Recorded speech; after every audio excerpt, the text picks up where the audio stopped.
Baik, pada kesempatan kali ini kita akan belajar bersama mengenai analisis kestabilan lereng menggunakan analisis kinematik dan juga metode keseimbangan batas. Di mana analisis kestabilan lereng ini digunakan untuk mengetahui tingkat kestabilan dari suatu lereng atau ketahanan suatu blok batuan pada permukaan miring terhadap runtuhan ataupun sliding. Ini merupakan lereng atau massa batuan yang di dalamnya terdiri dari mineral-mineral, struktur geologi, atau bidang-bidang diskontinu. Bidang-bidang diskontinu ini akan menyebabkan kekuatan dari lereng ini berkurang, atau semakin banyak bidang diskontinu, lereng akan menjadi semakin kritis. Oleh karenanya kita perlu melakukan pemetaan bidang diskontinu atau pengambilan data berupa karakteristiknya, orientasinya, ataupun distribusinya. Karena hal ini sangat penting untuk permodelan dari analisis kestabilan lereng. Kemudian dalam menganalisis kestabilan lereng tambang perlu dilakukan analisis kinematik untuk mengidentifikasi potensi longsor yang dapat terjadi pada setiap sektor lereng. Analisis kinematik ini didasarkan pada hasil proyeksi bidang diskontinu dan juga parameter sudut gesek dalam dari batuan itu yang didapatkan dari hasil pengujian laboratorium. Lereng tambang yang tidak stabil akan mengalami longsor sampai lereng tersebut menemukan keseimbangan yang baru dan menjadi stabil. Jenis-jenis longsor yang umum terjadi pada lereng tambang ada di antaranya adalah longsor bidang, longsor baji, longsor guling atau toppling, dan juga longsor busur. Mari kita mulai dengan longsor bidang. Jadi longsor bidang ini umum terjadi pada batuan yang keras dengan berkembangnya bidang diskontinu di dalamnya, di mana longsor bidang ini akan terjadi apabila syarat-syaratnya terpenuhi. Di sini ada 4 syarat yang dapat membuat potensi longsor bidang itu terjadi pada suatu massa batuan.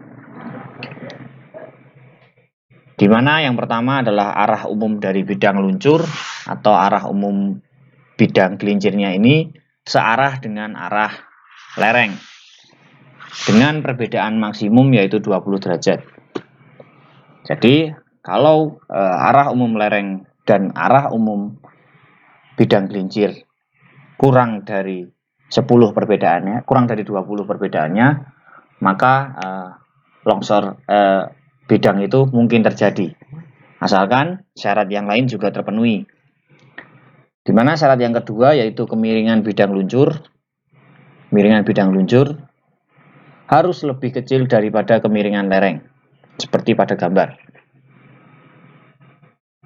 Kemudian kemiringan bidang luncur lebih besar daripada sudut gesek dalam. Dan yang terakhir, terdapat bidang bebas di depan, kanan ataupun kiri dari massa batuan yang merupakan batas lateral dari massa batuan itu atau blok yang akan longsor. Untuk proyeksi stereografisnya seperti ini. Di tengah ini adalah sudut gesek dalamnya. Ini adalah arah dari bidang diskontinu dan arah lerengnya. Jadi perbedaan antara arah bidang diskontinu dan arah lereng harus kurang dari 20 derajat. Jika keempat syarat ini memenuhi, maka massa batuan atau lereng tersebut berpotensi mengalami longsor bidang. Kemudian longsoran yang kedua atau longsor baji terjadi apabila terdapat garis perpotongan antara dua bidang diskontinu. Jadi dalam suatu masa batuan harus terdapat 2 atau lebih arah umum bidang diskontinu. Dalam hal ini baji akan terbentuk dengan apabila terdapat minimal 2 bidang diskontinu yang berpotongan. Jadi ada bidang plan A dan juga plan B. Kemudian garis perpotongannya atau line of intersection ini harus memenuhi syarat. Yang pertama adalah arahnya atau tren dari garis perpotongan ini harus miring keluar muka lereng, atau maksudnya adalah searah dengan muka lereng. Bisa kita lihat, ini adalah bidang dari lereng dengan arah ke sini, dan juga ini adalah line of intersection-nya juga mengarah ke luar muka lereng. Maksudnya adalah orientasinya hampir searah seperti itu. Kemudian plunge atau kemiringan dari garis perpotongan ini itu mempunyai kemiringan harus lebih kecil daripada kemiringan lereng dan lebih besar daripada sudut gesek dalamnya.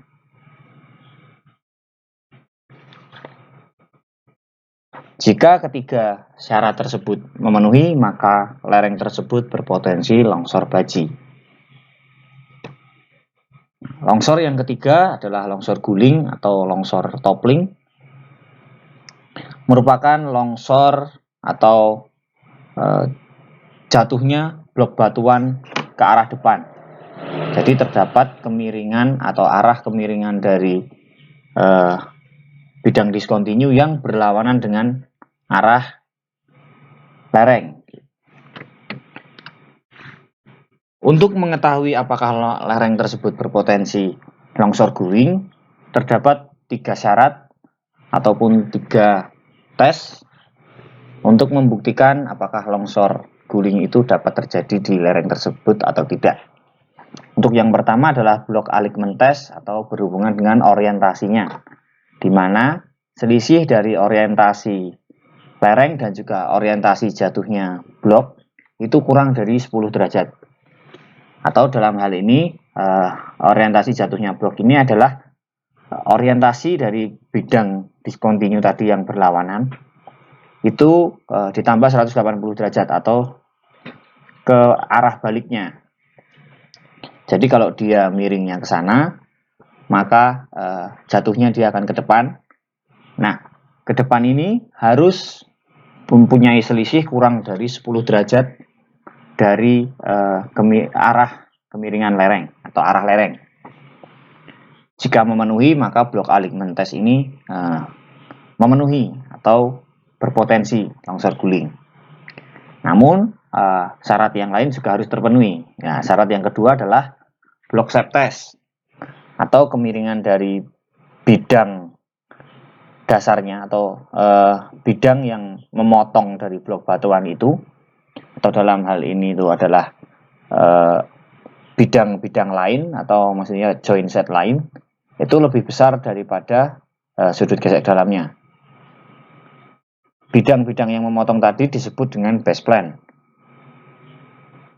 Ini adalah base plane atau joint set yang lain.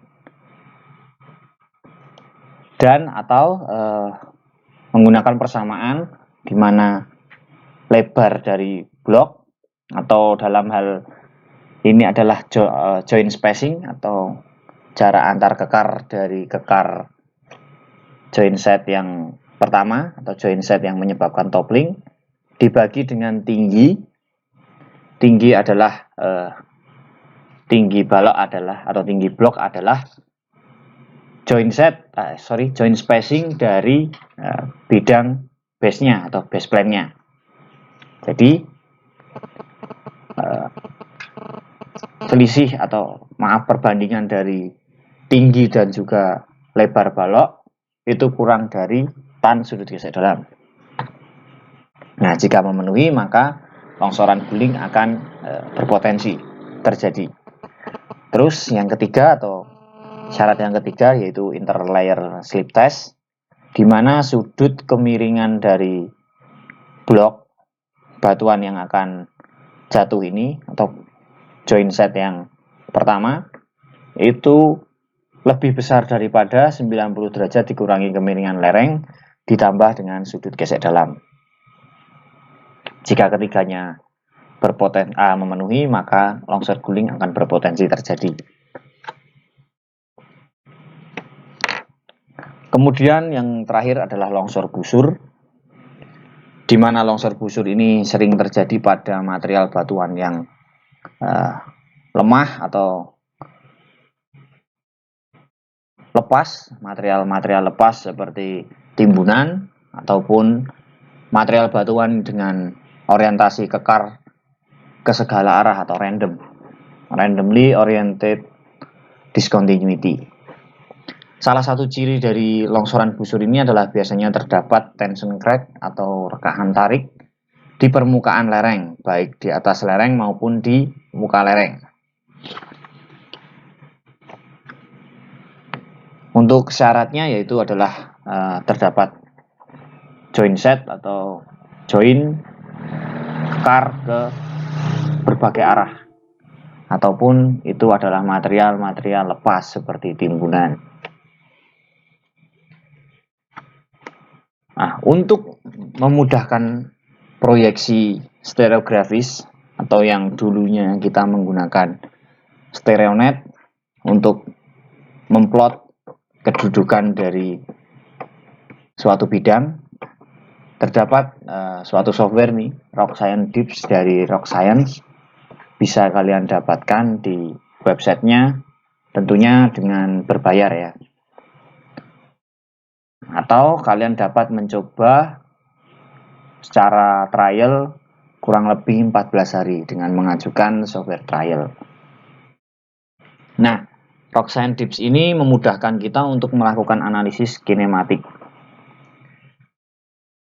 Untuk lebih lengkapnya kita akan mempelajari bersama di video selanjutnya. Baik, itu merupakan pengantar untuk analisis kestabilan lereng batuan pada pertambangan.